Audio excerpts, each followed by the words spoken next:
¿Quién lo diría? Y esta mañana están con nosotros Natalia González, subdirectora de Asuntos Jurídicos y Legislativos de Libertad y Desarrollo, y también Marco Moreno, director de la Escuela de Gobierno y Comunicaciones de la Universidad Central. A los dos, muchas gracias por estar esta mañana con nosotros en ¿Cómo Infinita. están? ¿Qué tal? Buenos días. Muy bienvenido. Gracias. Me gustaría preguntarles si ustedes consideran que lo que está pasando con la PSU, que lo que sigue pasando, hoy día hay anunciado una jornada de boicot, ¿verdad? La segunda, y según nos notificó ayer el presidente de la ACES, iban a ir a por más colegios, ¿verdad? Ayer fueron 86 los colegios que tuvieron que suspender la toma de la prueba, un 14% de los alumnos no pudo rendirla, no sabemos exactamente cuál es el alcance de lo que va a pasar hoy día, pero uno pudiese prever, ¿verdad?, que no va a ser, de normal no va a tener nada. Está ese hecho, está todavía los focos de violencia que se siguen registrando en distintos puntos del país, muy concentrados en la Plaza Italia, porque probablemente las cámaras están más puestas ahí, pero hay en otros lugares también. Y hay un cierto ánimo de un grupo no menor de personas, que según la última encuesta CADEM podría llegar al 20%, de inclinarse por la opción del rechazo ante el tema constituyente, apelando justamente a que en un contexto de violencia, y ellos consideran que estos son suficientes, ¿verdad? Estos contextos que estamos describiendo, que para algunos pueden ser no suficientes, para ellos sí, podrían terminar inclinando la balanza y revirtiendo incluso, ¿verdad?, una sensación que en un principio era mucho más favorable a tener la discusión constitucional. Esa es la reflexión a la que me gustaría invitarlos para partir la conversación, ¿verdad?, porque es una forma de unir lo que está pasando y que hay un objetivo de corto plazo, ¿verdad?, que es el plebiscito que se viene en abril, y todo lo que está pasando pareciera no estar abonando el terreno para que eso funcione como debiera. Natalia. Sí, yo concuerdo con esa reflexión y de hecho creo que esto ha sido como en escalada ascendente. Yo creo que había cierto ánimo, sobre todo de algún sector de la derecha en un comienzo, cuando se pactó esto el 15 de noviembre, el acuerdo por la paz y la Constitución, de que eventualmente de aquí efectivamente podíamos salir con algo mejor. ¿Ya? Que había una oportunidad, que había una ventana para generar una constitución que ya lleva años, ¿no es cierto?, siendo sometida a discusión por razones que yo francamente no comparto y podemos discutir después, que no quiere decir el inmovilismo, que no quiere decir que eso no requiera reforma. Pero llevábamos años ya con el tema constitucional abierto y entonces había cierto optimismo.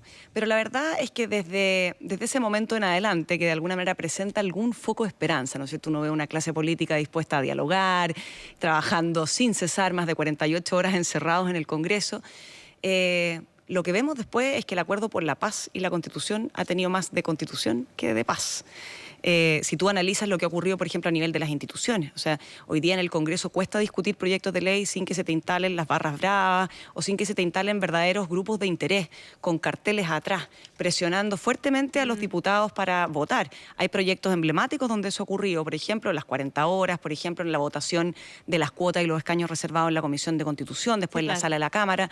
Entonces uno empieza a observar que de alguna manera la violencia de la calle también se traslada a las instituciones, y ayer se traslada a una de las instituciones más importantes que tenemos en el país de selección de admisión universitaria, que es la PSU. Y es bien llamativo porque además el líder de la ACES, ¿no es cierto?, hace estos llamados por medios de comunicación, convoca unas verdaderas conferencias de prensa para anunciar que va a boicotear por segundo día los locales donde se rinde la PSU. Y uno dice, bueno, ¿dónde está el Estado, ¿no es cierto?, en todo esto? Entonces, en ese contexto, en ese ambiente, donde de alguna manera la violencia le ha ido ganando a la deliberación, al diálogo, o donde uno ve que el Estado de Derecho está ausente, ya sea por falencias que tenemos en nuestras fuerzas de orden, etcétera. No, yo creo que no. Yo creo que ¿tú, Marco, lo que pasa estás de acuerdo con es que hemos como ido normalizando, Connie, sí, pero yo creo que no es una exageración. Pero ¿tú estás de acuerdo con que ese es el diagnóstico, que la violencia está ganando el terreno y que el Estado de Derecho se está borrando? O sea, las acciones de violencia que pensábamos que habían disminuido coyunturalmente pareciera que siguen estando todos los días y cada día, ¿no es cierto?, enfrentándonos con esa cotidianidad que pensábamos que desaparecía. De hecho, todos estábamos pensando siempre y hablábamos de lo que va a pasar en marzo y nos proponíamos como lugar de análisis marzo, pero resulta que partió el año y todos los días de lo que llevamos de enero hay un elemento, ¿no es cierto?, que nos hace preguntarnos si efectivamente esto quizás está partiendo mucho antes de lo que nosotros pensábamos.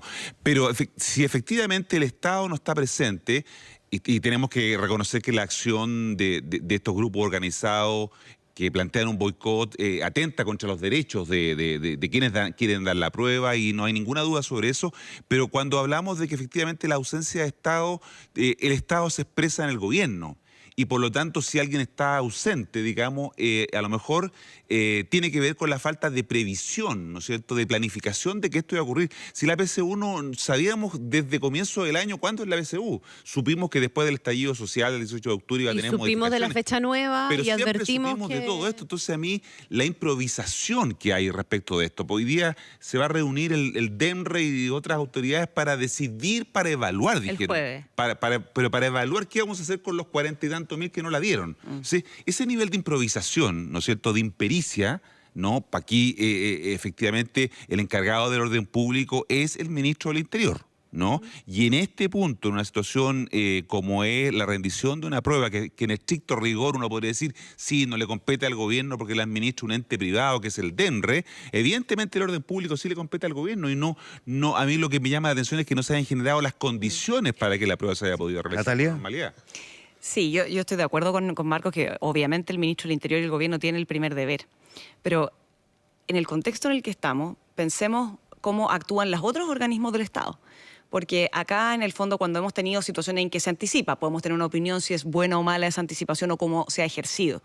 Pero, por ejemplo, cuando se copó la Plaza Italia, ¿no es cierto?, para intentar prevenir hechos de violencia, bueno, tenemos hoy día un intendente acusado constitucionalmente bajo el argumento de que estaría restringiendo indebidamente el derecho de reunión, ¿no es cierto? Después tú tienes una agenda de seguridad que lo que intenta, yo sé que no es la solución a todos los problemas, pero lo que intenta es mandar una señal clara de la penalización de las conductas de vandalismo, de barricadas, y esa agenda avanza a paso de tortuga en el Congreso, al punto que el Senado en buena hora corrige algunas cosas, pero parte, entre comillas, de una hoja en blanco respecto a lo que había aprobado la Cámara de Diputados hace 2 semanas atrás. Entonces, en materia de seguridad, yo no veo a todos los agentes del Estado con un compromiso real, porque si así lo fuera, entonces debiéramos tener, así como aprobamos la reforma constitucional, debiéramos tener afuera ya del Congreso despachado, de nuevo, por la paz y la Constitución, las reformas por la seguridad. El fiscal nacional punto, tampoco Natalia. ha estado a la altura con sus declaraciones. Probablemente nosotros lo hemos dicho en muchas oportunidades, ¿verdad?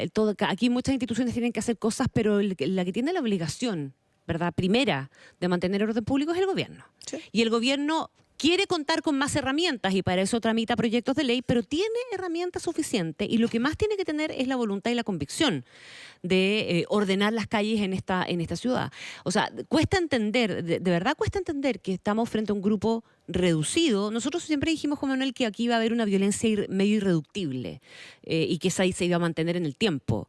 Pero tampoco nos hemos preparado suficientemente bien para enfrentar de la manera correcta esa violencia, si dejamos que hagan exactamente lo que se les dé la gana.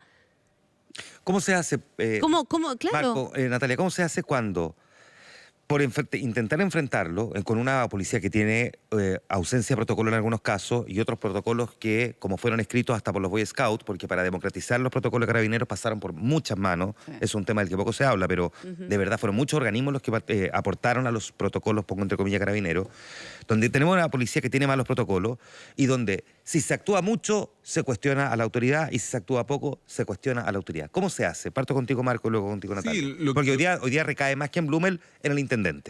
En el intendente, pero el punto que yo señalo es el tema de la planificación. Aquí todos estos elementos del protocolo, de cómo se debían enfrentado, tendría que haber sido objeto de un proceso, digamos, de haber visto las variables. Los gobiernos tienen que hacer ese trabajo, ¿no es cierto?, de forzar situaciones que son adversas. Los gobiernos normalmente hacen eso. Esta no es responsabilidad de la oposición. La oposición no puede estar en las calles, ¿no es cierto?, ordenando el orden público. La oposición está cumpliendo con su rol. Bien o mal, lo valorarán los ciudadanos cuando corresponda votar. Ahí van los ciudadanos van a valorar el rol de la oposición. Este es un rol del gobierno. Y creo que aquí el gobierno, ¿no es cierto?, ha fallado en términos de la planificación, de la pericia para enfrentar una situación de crisis. Los gobiernos permanentemente están enfrentando crisis, ¿no?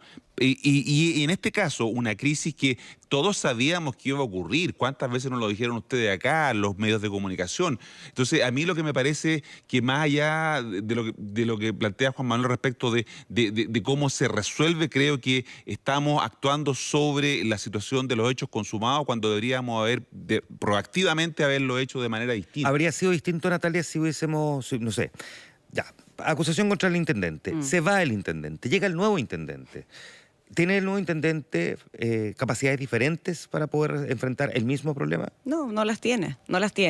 Y probablemente si se va el intendente, el ambiente en el que este nuevo intendente se va a desenvolver es mucho más inseguro respecto de las atribuciones que puede adoptar, porque la posibilidad de una acusación constitucional de nuevo va a estar a la vuelta de la esquina, y esto va en escalada. O sea, ya acusaron al ministro del Interior, Andrés Chadwick, ahora al intendente. Yo no descarto que en un futuro no esté ni el mismo ministro del Interior actual, Gonzalo Blumel, o el subsecretario Gali, arriba de la palestra en este tema. Y entonces yo ahí discrepo un poco, porque el problema de Carabinero es un problema que se arrastra hace años. De hecho, esta es como la tormenta perfecta. Se produce esta crisis de violencia en un momento que Carabineros... Recuerden que el año pasado se descabezó a más de 60 generales de Carabineros. La institución estaba debilitada a nivel de la opinión pública. Entonces, llega esta situación. Entonces, decir hoy día es que había que, de alguna manera, anticiparse. Estoy de acuerdo, es el rol del gobierno, pero por Dios que es difícil ejercer ese rol cuando tú no tienes a una clase política que te respalda detrás. Al final, el Estado es el Poder Judicial, el Congreso y el Ejecutivo. Yo entiendo que el rol del orden público es del Ministerio del Interior como primera capa, ¿no? Probablemente lo que está pero en el cuestión Estado, también, ¿dónde está? Probablemente lo que está también en cuestión, o lo que aumenta el cuestionamiento, es hacer las cosas mal. Porque si estuviéramos haciendo las cosas bien, no tendríamos este nivel de cuestionamiento. Yo quiero llevarlos un poco a la pregunta original. ¿Pero qué sería hacer las cosas bien para por ejemplo, ser la más oposición? ser más efectivo en controlar el orden público sin apalear, porque sí, a una persona que se te cruza en el camino, digamos. Claro, porque pero aquí parte ni del problema... siquiera había que apalear aquí, sino que había que generar las condiciones para que los estudiantes pudieran dar la prueba en determinados establecimientos. Sí, en el caso de la PSU, pero si nos movemos para atrás, CRUT, la quema de la iglesia el viernes, por ejemplo, No, o la pero... quema del Cine Arte Alameda el viernes anterior, porque así hemos ido hacia atrás, si uno recuerda. ¿Qué significa hacer las cosas bien? Probablemente no anunciar el copamiento por los diarios, sino que hacerlo y hacerlo de manera eficiente. ¿Y tú crees que la oposición habría reaccionado diferente? Es que no diferente? importa, porque si lo hubieras hecho bien, probablemente las cosas hubieran sido de otra manera. Lo que pasa es que el prisma para evaluar qué hacer, Ahora, yo tengo es muy complejo. solamente un punto ahí. Yo creo que no hay una oposición, hay varias oposiciones. Hay un tipo de oposición que no importa lo que haga el gobierno, no importa lo que haga el gobierno, lo va a cuestionar igual. Está bien, pero tú no puedes actuar, ¿verdad?, en función de ese aplausómetro, cuando además hay una oposición que está esperando que también el gobierno haga lo suyo para terminar con la violencia. Hay un llamado abierto de un sector de la oposición también a lo mismo. Yo quería volver a la pregunta original de cuánto va a repercutir esto en las opciones de apruebo y rechazo del proceso constituyente. ¿Natalia? Yo creo que en la medida que van pasando los días y vemos que esta situación no tiene un control, no hay como decíamos antes, un Estado de Derecho respecto a estos temas, yo creo que cada vez más van a ser mayores las personas que son escépticas a este proceso. Porque las personas en sociedad necesitamos vivir con determinadas reglas, con determinado canon de normalidad. Cuando eso se te altera y no tienes ninguna noción de cómo va a ser tu día, si te vas a poder transportar en metro o no, si vas a poder cruzar Santiago para ir a una reunión, si vas a poder volver a tu casa, llegar a tu trabajo, yo creo que eso termina por minar, lamentablemente. O sea, yo creo que ayer lo que ocurrió con la PSU le hace un flaco favor a quienes están hoy día por la opción del plebiscito, por el apruebo, porque lo que demuestra es que si no somos capaces ni siquiera de rendir la PSU, bueno, ¿cómo vamos a ser capaces de hacer un proceso eleccionario en todo Chile? Sí, pero insisto que la incapacidad es del gobierno. No, o sea, en este punto del orden público y del DENRE, claro, y del CRUCH, que son los encargados de este proceso, que era el último que tienen a cargo. Entonces, la impericia también tiene que ver con estos organismos. Ahora, efectivamente, esto puede incidir, ¿no es cierto?, en el resultado del plebiscito, como decía Connie, no al punto de alterar las tendencias que estamos viendo y que muestran las encuestas semana a semana, ¿no es cierto?, respecto de que la proporción 70-30, incluso 60-40, para llegar al más extremo, pareciera ser irreversible, así incluso se instale un discurso del miedo, como se está instalando por parte de algunos actores, ¿no es cierto?, que han hecho de esta estrategia del miedo el elemento central para llevar, ¿no es cierto?, a votar, ¿no es cierto?, por el rechazo fundamentalmente. Creo que es posible que haya una variación, pero no al punto que cambie, pareciera ser lo que ya es una tendencia muy clara respecto de que, a lo menos lo que se refiere, ¿no es cierto?, al apruebo o rechazo respecto a una nueva constitución, hay una marcada tendencia que estamos viendo a poco menos de 2 meses, ¿no es cierto?, del plebiscito que se inclina por esa opción del apruebo. Ahora, visto la cantidad de personas que hicieron cambio de domicilio, uno dice que al menos esto va a tener una gran participación. Claro. Y especialmente lo que ocurrió con el segmento de los más jóvenes, donde si uno intenta como proyectar cómo va a votar el joven, podría pensar que esto va a ser un plebiscito bien interesante desde ese punto de vista. Y es el efecto sobre octubre también, que es importante, ¿no? Sí. La evidencia muestra que cuando tú votas una vez, participas naturalmente en la votación siguiente. Eso es lo que muestran los datos de la ciencia política. Pero por lo tanto, deberíamos tener una alta votación también en octubre, tanto para elegir los delegados como para las otras autoridades, que a esta altura la autoridad sobre la que más dudas tenemos otra vez el tema del cargo de gobernador, porque con una nueva constitución, ¿cuál es? No hemos hablado de eso, los gobernadores. sobre ese tema, Esa ¿no? es una conversa larga para un día. Sí. Oye, ¿sienten ustedes desgaste en el nuevo equipo político del gobierno?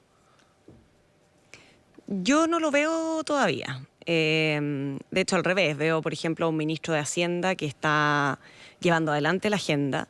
De hecho, ayer, por ejemplo, se empezó a votar ya la reforma tributaria con el acuerdo tributario propuesto en la Comisión de Hacienda del Senado y está avanzando a paso firme. Veo a un ministro de Hacienda preocupado de armar las comisiones que comprometió, ¿no es cierto?, para revisar la eficiencia del gasto público, para revisar, como lo anunció, eventualmente el tema tributario a mayor plazo, ¿verdad?, el tema de las exenciones tributarias y cómo contar con un sistema que camine con el crecimiento, ¿verdad?, y que en la medida que crezcamos se puedan subir las tasas o en la medida que no crezcamos pongamos también sobre la mesa a lo mejor el reducirlas. En el caso del ministro Blumel, bueno, le llega nueva compañía, ¿no es cierto?, ahora en enero con el subsecretario Gali. Yo no veo un desgaste, lo que sí veo es, lamentablemente, que el gobierno tiene que hacerse cargo de nuevo, una oposición que de alguna manera parece un poquito insaciable en esto. O sea, esta semana y la que viene tenemos interpelaciones a la ministra del Trabajo, al ministro de Salud, al ministro de Hacienda, a la ministra de Medio Ambiente. Natalia, y esta especie como de Me convivencia cuesta de dos entender almas eso. que también pareciera darse no solamente al interior del gobierno, para no hacer la caricatura clásica de la Roulé versus Briones o Blumel, pero dentro de Chile Vamos también hay dos almas que se han venido expresando. Están los hermanos Osandón de una parte, ¿verdad?, que incluso respecto del tema de la paridad, y están opinando distinto, y en temas económicos y en temas sociales también. Ahí el gobierno tiene otro problema, no solamente el problema de tener más de una oposición insaciable alguna, sino que también tiene un problema interno. Sí, sin duda, y ese es un tema que no es nuevo. En el caso, por ejemplo, del... El tema es cómo lo manejas. Sí, De o sea, nuevo, claro. y de hecho el senador Osandón ya en la candidatura presidencial, ¿no es cierto?, del presidente Piñera forzó, entre comillas, la incorporación de algunos temas que eran más propios de su candidatura a la primaria que las del presidente Piñera, ¿no es cierto? O sea, La recordemos gratuidad, el por tema de la ejemplo. ley de pesca, la gratuidad, gratuidad. etcétera. Sí, yo sí veo, a diferencia de lo que plantea Natalia, un desgaste en el equipo político sobre todo. Y particularmente esto me lleva a pensar que no es descartable que vayamos a tener un nuevo ajuste de las piezas del gabinete, ¿no? El ministro Blumel, desde su propio sector y con mucha fuerza, se le ha cuestionado que no se ha dedicado a uno de los aspectos centrales de la labor de su cartera, que es el orden público, la seguridad pública, ministro del Interior y Seguridad Pública, ¿no? Todos los días hemos visto a la UDI especialmente ser muy dura en relación a que no se estaría preocupando de eso y por lo tanto eso lo deja en un pie forzado respecto, ¿no es cierto?, de su gestión. El ministro Ward ha tenido un desempeño bastante poco lúcido, ¿no? No es quien lleva fundamentalmente las relaciones políticas porque las sigue llegando el ministro del Interior porque le gusta Además esa... tienes un ministro de Hacienda mucho más activo en eso. Exactamente. Y la ministra vocera, Se contrariamente a lo que muchos habíamos pensado, ha tenido una posición bastante débil en la vocería. No hemos visto marcando posición, siendo clara como lo era como cuando era intendente y por lo tanto yo creo que había una rápida erosión, diría, del equipo político especialmente. Voy a dejar fuera al ministro Briones porque coincido con Natalia respecto de su desempeño, pero el equipo político probablemente tal creo que no está dando todavía con el tono que se requiere. En general era un equipo que servía para tiempos de normalidad, pero me parece que no sirve tanto para tiempos de anormalidad, ¿no? Hubiera sido bueno este equipo cuando asumió el presidente Sebastián Piñera hace 2 años. Es perfecto el equipo político. Pero hoy día creo que no está pudiendo sintonizar efectivamente con las demandas que tienen que ver fundamentalmente con el tema del orden público. E insisto, esa no es responsabilidad de la oposición y la oposición tendrá que ser juzgada en otro momento. Pero no es responsabilidad de la oposición el orden público. La agenda legislativa, que tampoco es ordenada, pero y bien extensa.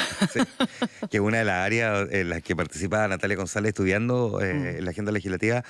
A ver si hablamos de agenda legislativa algunos de estos días también aquí en la mañana, ¿te parece? Sí, me parece, porque hay un montón de proyectos de ley muy relevantes tramitándose hoy día en el Congreso en las más diversas áreas. Ustedes no se imaginan lo que es los lunes ver las tablas del Congreso. Ya. Lo que por un lado habla bien, digamos, es un Congreso que está tratando de hacer su pega, el gobierno también, moviendo los proyectos de ley, porque uno se queda un poco con la sensación de que todo es la crisis, ¿no es cierto? Y en gran parte lo es. Pero también decir a la población que hay otros proyectos, como por ejemplo que venían de antes, ¿no es cierto? Proyectos pro inversión, proyectos ambientales, que están siguiendo su curso, en buena hora. Marco Moreno y Natalia González, que además son panelistas, columnistas de Mega Noticias Plus Prime. Muchas gracias por haber estado también esta mañana con nosotros en Infinita. Gracias. Buenos días.